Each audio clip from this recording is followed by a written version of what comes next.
Hello, I'm Karen Golden-Orante here at Living Histories at the Historical Society.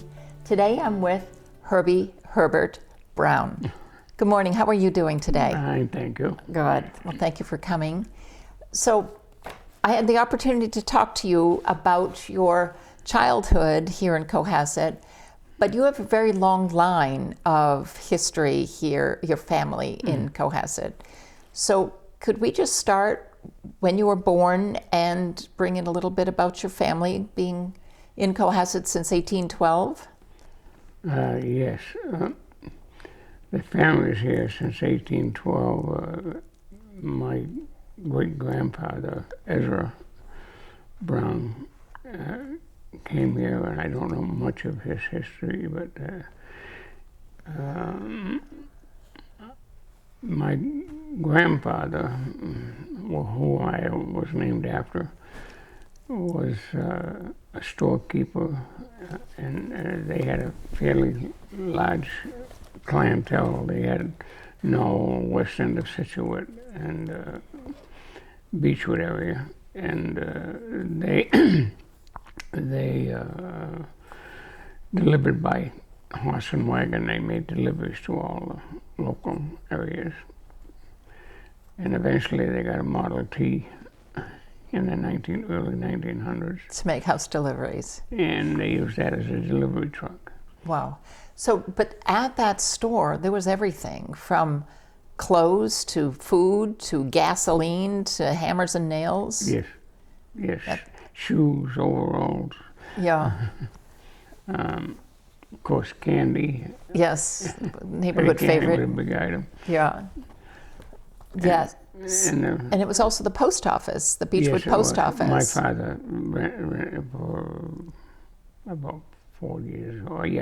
In fact, it was a post office. That's why Beechwood was named. I mean, was set as recognized, was because because it was a post office. Uh-huh. Now, when it was a post office, when he was the postmaster there at that facility. So we have a couple of photographs here of, and it says Beechwood Post Office right on the photograph. Yes. Yeah. So now, when you were growing up in Beechwood, well, you were saying initially when there was no plumbing up in Beechwood, very originally, but you ultimately went from the outhouse to plumbing in your in all of the homes. It was there, I believe. We had both. Yeah. We had outside, inside. Yeah. For the bathroom facilities, and eventually we just. When we moved in there, we lived in the house behind the store. Yeah. And we moved there in about 1940. So when you were growing up in Beechwood, there was certainly a lot of activities because it was a big neighborhood. But I mean, it was certainly not organized sports, but there was work to do at the farms there. And could you elaborate on your childhood growing up there? Yes. We had a ballpark, so we spent a lot of time in the ballpark right across the street. And the Gillette sponsored a team, a semi-pro team that played there. They used to break the windows in our house all the time. You talking about your baseball team? No, that was the Beechwood Wildcats. That was our own organization. So this is a baseball team that was sponsored by Gillette? Yeah. Wow. And they were grown. I mean, they were grown men. Yeah. And they. So was that field always there then for the? As far as I can remember, I think they built it. Yeah. During the Depression. In the early part of the Depression. Because it may even be earlier than that, but I believe it was built during the Depression. Yeah. Because it was a semi-low part of it. There was a brook ran through it, and the brook is this pipe underneath now is still there. like a culvert of And sorts. it goes over across the other park, the little park we called it, Yeah. and into there's a marsh on the other side that drained that, and came underneath the park and underneath the road and underneath the park. So it And it drained into it was like a tributary to Bound Brook. Oh, God, I see. So now this illustrious group of youngsters, Yes.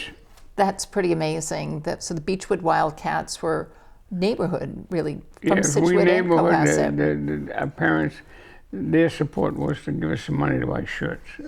But we also earned a bit of it. Yeah. In fact, we earned quite a bit of it to come up with enough money to get shirts. So did you played other teams that came to, Yes, to the field? We taped teams in Scituate and Hingham. And were these games mostly at the Beechwood ballpark, or did you No, we traveled. traveled also? Yeah. I think this is We were within bicycle range, 10 miles or whatever. yeah. With our bicycles. Yeah. So when you had odd jobs for summer or even after school, where did you go to look for those? You didn't have to look; they were right there. The dairy farms, and I mean, it was just you got a little bit of pay, but not very much. Yeah. Once in a while, they'd hand you $1 or something.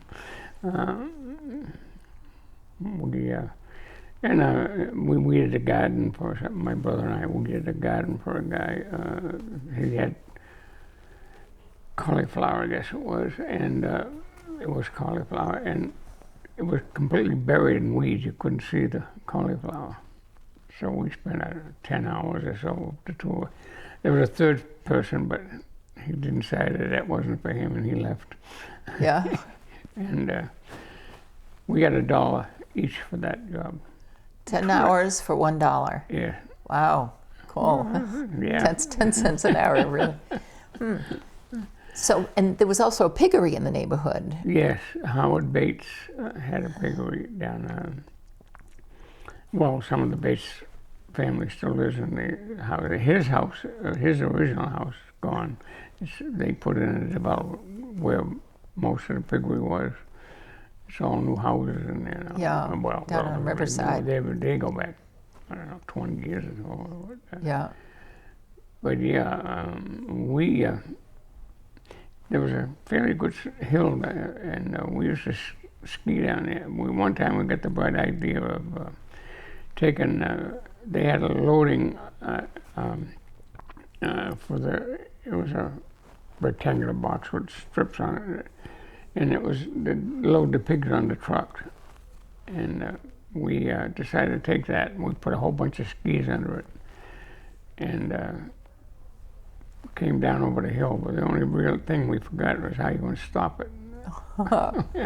We ran into there was a place where they dumped the garbage to feed the pigs with.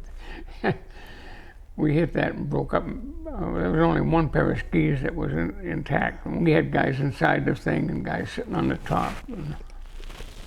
So that was the kind of things we did. That was a fun winter sport, right? Yeah. So you also skated up in, where did you skate when you were up there? Skating on where the reservoir is now. Okay. Was one of the places. We, of course, skated Lily Pond. Yeah. We played hockey on Lily Pond. The only disadvantage was when you didn't corral a puck, it went half a mile across the ice, and you had to go chase it. But we had a lot of fun with that. We took the adventure. We skated from Beechwood Street up at our end, and we skated from there down to Mill Bridge. And, in fact, we went around Mill Bridge. We had to get off some places because there's just no ice. Yeah. And we went to Cohasset Harbor, which was iced over. Wow. That's quite the skating journey from Beechwood to the harbor. Yeah.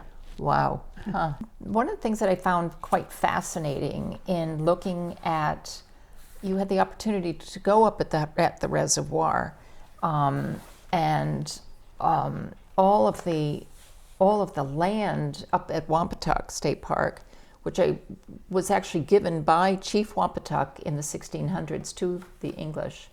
That was land that you remember that was the country took, or was by eminent domain, a sixth of the size of Cohasset, which was quite a large swath of land. Yes. Mostly woodlands, but there were a few houses up there. Yeah. There were sparse. There were quite a few homes up there. Concrete bunkers. Bunkers, right? Yes. Yeah. So that was just all woodlands, but ultimately Yes, it became, was. bunkers. Like I said, there were a couple of houses up on Beechwood Street. One the Whitcombs owned, and the other one, Clement Brown had a small house, and he was right on the edge of in front of an old quarry that was up there, which was full of water, and we used to swim in that. Yeah. And we used to swim in the river.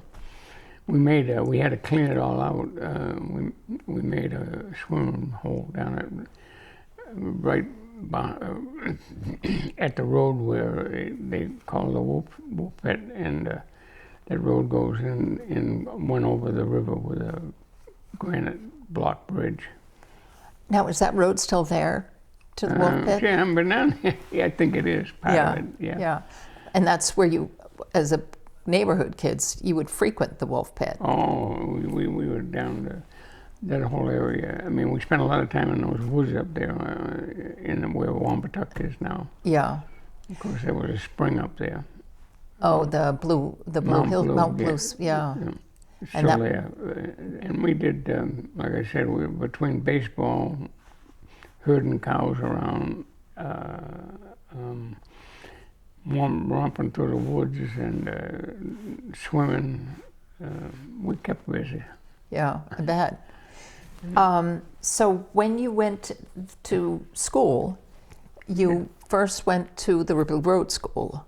Well, there used to be a Beechwood School, but it was closed by the time you went off to school.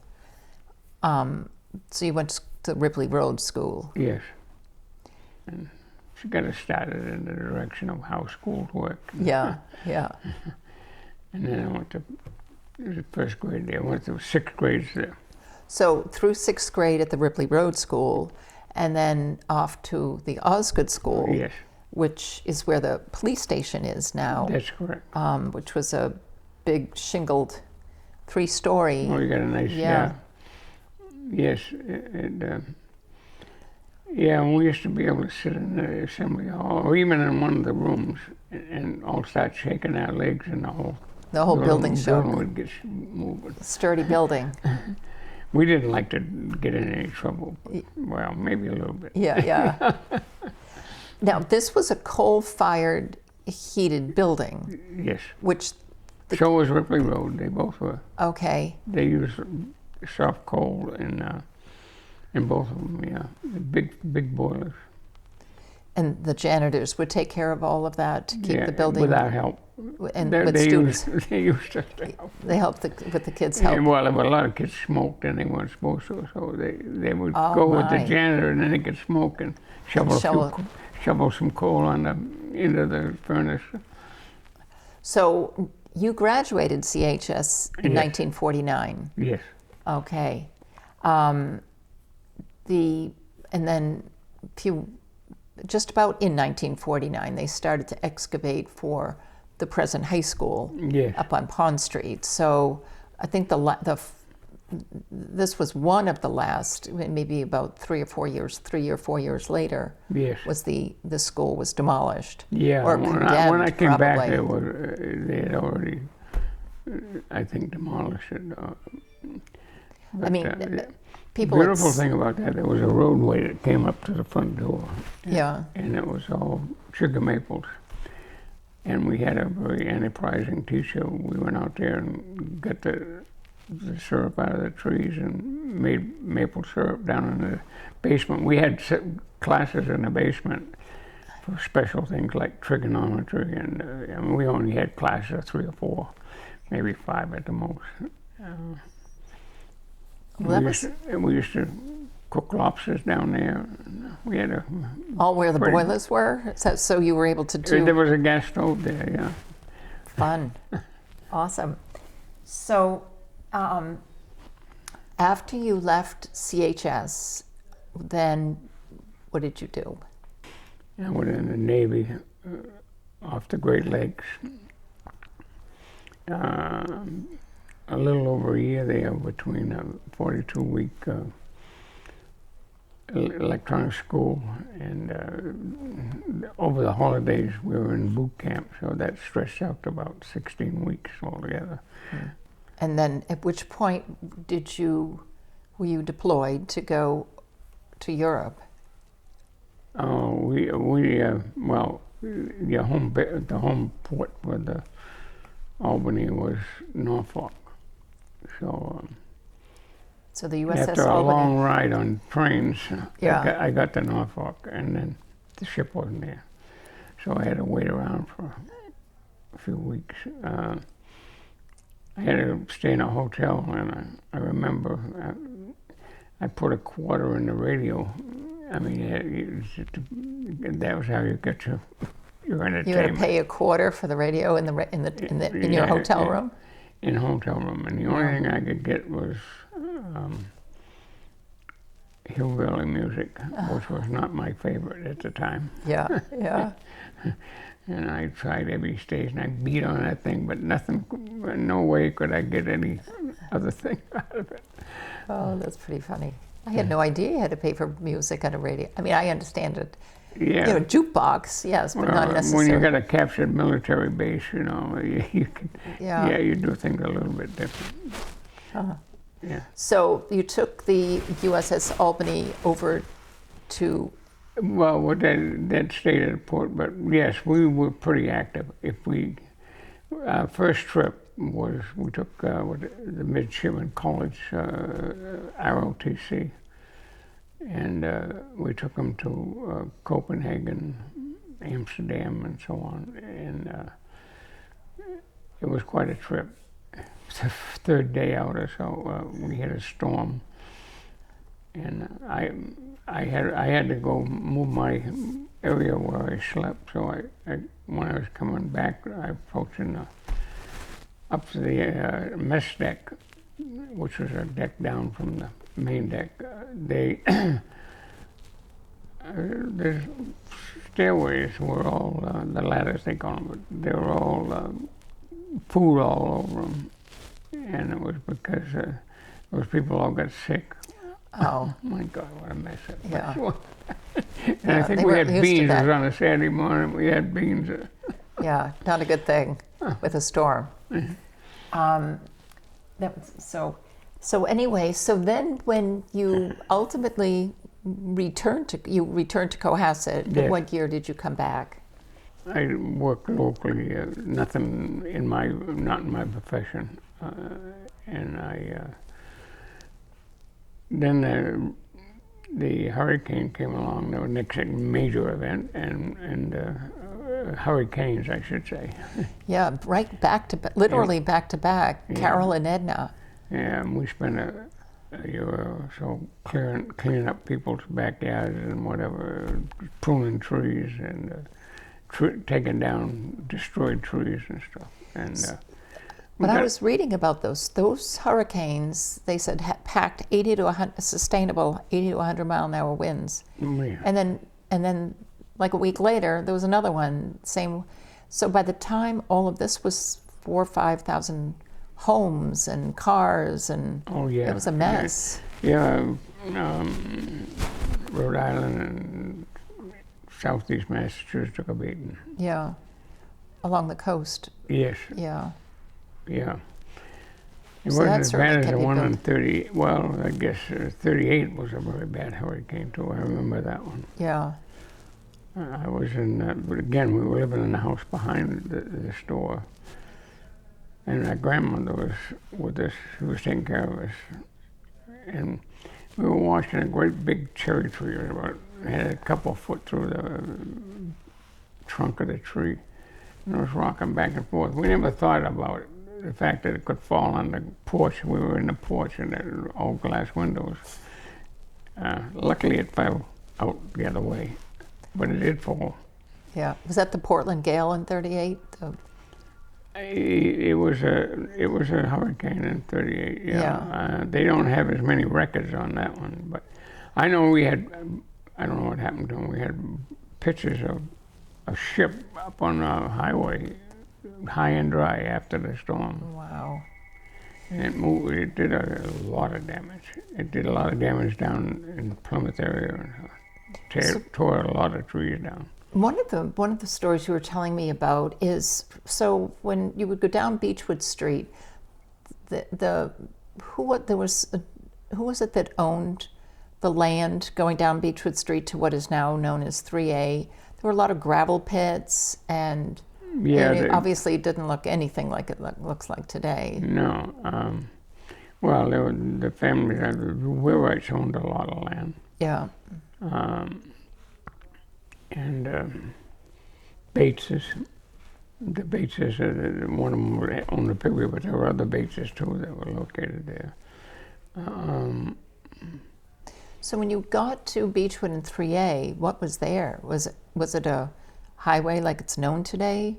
Was that already there? They built that in the 30s.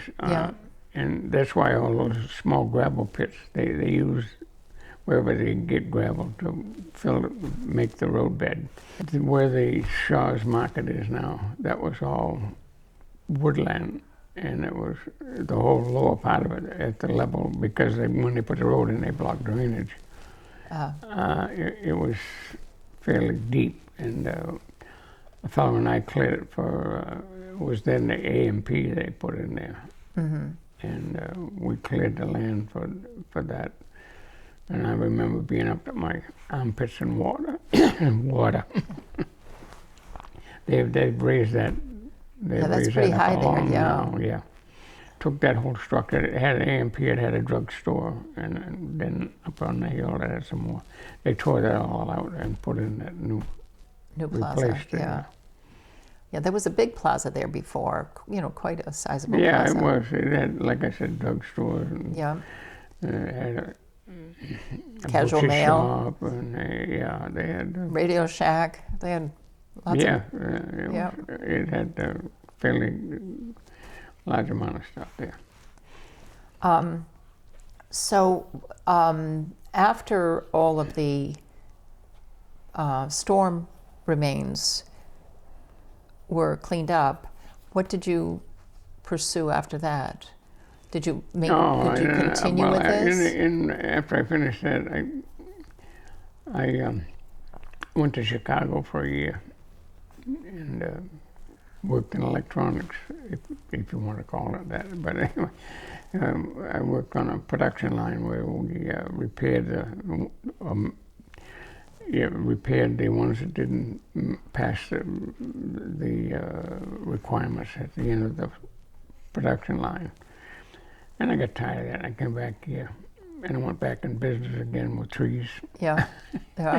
Taking trees, and we took contracts in Weymouth and Braintree, and you bid on them, and spent a couple, 3 years of that, and then I decided finally to go back in, and I went to work for LFE. That's back into the electronic field. So where was LFE located when you were going? It was Commonwealth Ave, the corner of Commonwealth and Brighton Ave. Okay. Like 1075 was the number. And how did you get there from Cohasset? I drove. You drove in? Yes. Was the expressway there? Expressway? No. Well, yes, there was. I'm sorry, there was an expressway. Sometimes I would come in the full expressway and go over the Store Drive, but that was a disaster most of the time. Yeah. It's still the same as it was. It's still or worse. Yeah. It's still a traffic jam. Yeah. No improvements there, unless you took. They tried, but there's so many more vehicles now. Yeah. They haven't kept up. So you took the opportunity. This was kind of a fun note that you were talking about. You took the opportunity of your location of being near Nickerson Field. Yes. Could you tell us what you took in at Nickerson Field? Yes, we watched Patriots games, Yeah. and that was they usually played them on Friday nights, and so we could go to the game. And like I said, we could park cars in our parking lot. We didn't tell the company that, but we just used the parking lot and got a little beer money for the tickets, and you could go down and buy tickets at the gate and get in. It didn't have a big fan base. Yeah, at that point. No. So also, you went to the premier Red Sox game there at was it 1960 they were playing, 60s, 62 they were playing there. They might have done it as a visitors, yeah. But what I more remember is chasing the Patriots around to they played at Fenway. Oh. And they played at Harvard, BC, and they eventually, that's why they were a vagabond operation. So because they just went from field to field at that point. Yeah, wherever they could get somebody to, I mean, they had to have a reasonable size field. Yeah. Then they finally come up with the Gillette. They built, and it wasn't Gillette then, it was... So after LFE, then what did you do after LFE?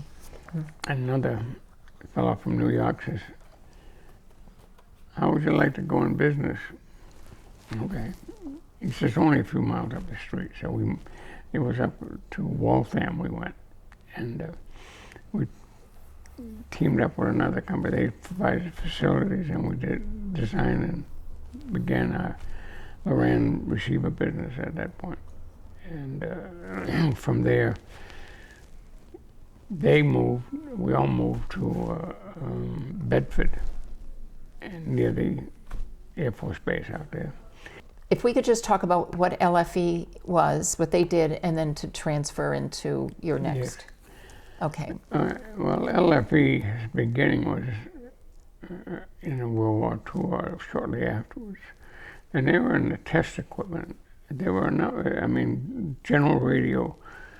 LFE was just a Babe in the Woods in it, but they developed one of the first modular. You could remove the part of the oscilloscope and put in another different processor, so that if you wanted a high frequency function, or you wanted a more persistent problem, that you could store pitches. Mm-hmm. And then and then they built a system for a helicopter to tell it whether it was hovering or not. Very difficult to, you think you're hovering, but anyways, it was a Doppler-based system. They got a contract with the Air Force to build the same system for the F-105. Oh, okay.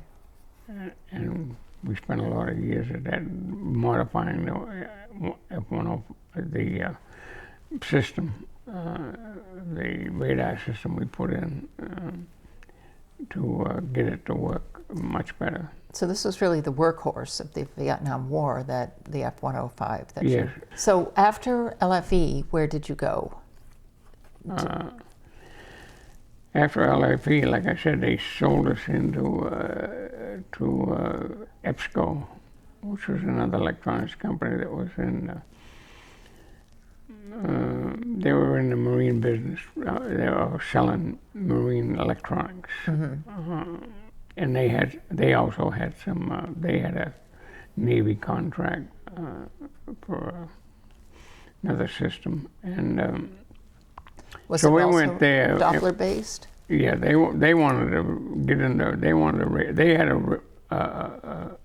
They didn't have a navigation system. They wanted so we worked on a